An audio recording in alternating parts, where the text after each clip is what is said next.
Então, resumindo o nosso aprendizado, quanto à avaliação de desempenho, nós já sabemos que ela é feita com base em valores que a empresa julga pertinente, aquilo que a tua empresa acha que vale a pena, né? A confiabilidade, a empatia.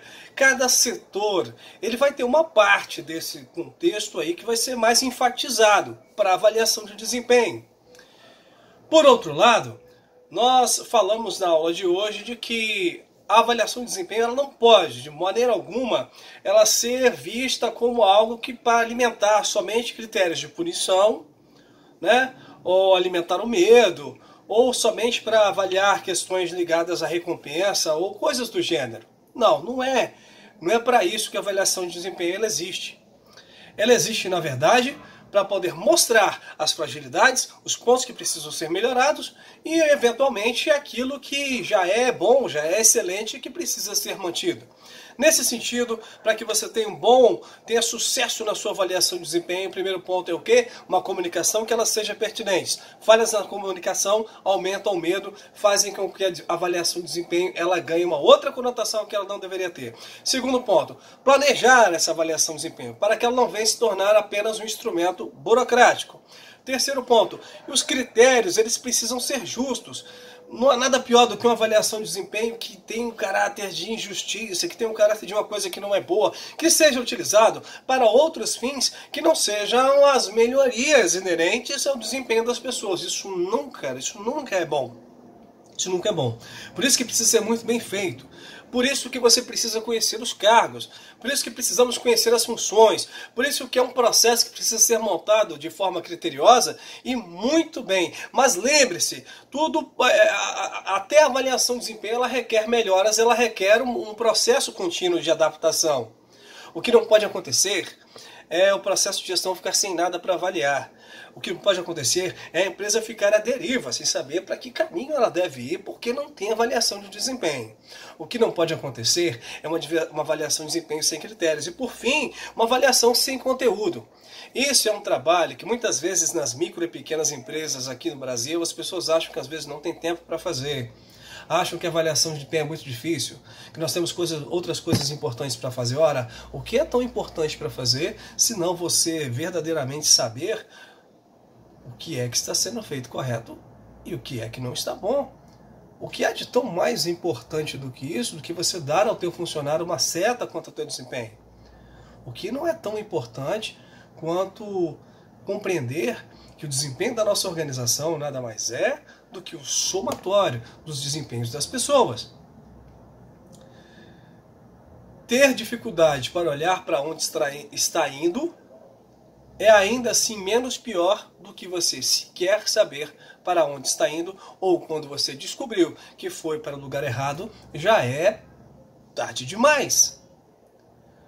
Queridos, fazer isso na prática é bastante difícil, mas é muito necessário. Você vai, através da nossa aula aqui da Faculdade Multimix, na próxima aula, nós vamos falar com você sobre outros aspectos extremamente importantes. Nós vamos falar primeiramente sobre a chamada avaliação 360 graus, né, que é um modelo também de avaliação.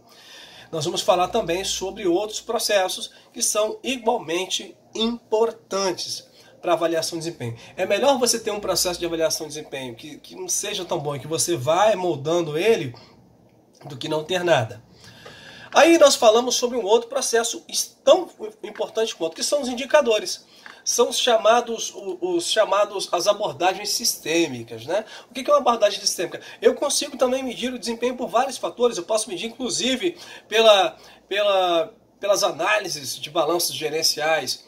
Eu posso saber, se eu sei que o meu capital de giro ele não está bom, eu sei que alguma coisa no meu processo de compra, no meu processo de venda e nos processos de negociação que eu estou utilizando, alguma coisa não vai bem. Se eu estou com capital de terceiros muito caro, alguma coisa está errada na aplicabilidade desse capital. Se eu estou com estoque, né? Se o capital de giro não vai bem, eu posso estar com estoque muito alto. Se o capital de giro não vai bem, as modalidades de venda talvez não estão tão boas. Se o capital de giro não vai bem, pode ser que eu não esteja vendendo à vista tanto quanto eu gostaria. Então veja que os relatórios sistêmicos, eles podem falar muito mais acerca do desempenho da nossa empresa do que nós podemos imaginar. relatório de vendas. Então todos esses pontos de medição, eles também são importantes e eles podem servir também para referenciar aquilo que não está bom no desempenho o qual nós estamos avaliando. Por isso que eu quero fazer um apelo a você, aluno. Por isso que é muito importante entender de finanças empresariais. Por isso que nós temos que entender de organização, sistemas e métodos. Por isso nós temos que entender de organograma. Por isso que nós temos que entender de desenho organizacional. Lembra? Você aprendeu a fazer, né, o desenho estrutural. Por quê? Porque ali está o âmago do que é a função da pessoa, os pontos importantes, etc. E é a partir dali que o RH começa então a moldar aquilo que vai ser a avaliação de desempenho. Com fatores, ela pode ser uma avaliação de desempenho líder-liderado, ela pode ser uma avaliação que vai usar líder-liderado e abordagens sistêmicas, e ela pode também conter elementos daquilo que nós chamamos de elementos da abordagem 360 graus, onde todo mundo avalia todo mundo. Esse ponto específico a gente vai falar na próxima aula. Nós vamos falar muito sobre isso. Vamos falar também de como realizar como nós podemos realizar a avaliação de desempenho. Hoje em dia existem mecanismos como o Google Forms, como outros aplicativos. Nós vamos fazer um aspecto na prática. Eu vou mandar uma avaliação minha para vocês, né? Vocês vão me avaliar e com a minha avaliação eu vou ensinar vocês como montar, inclusive, uma escala linear de ruim,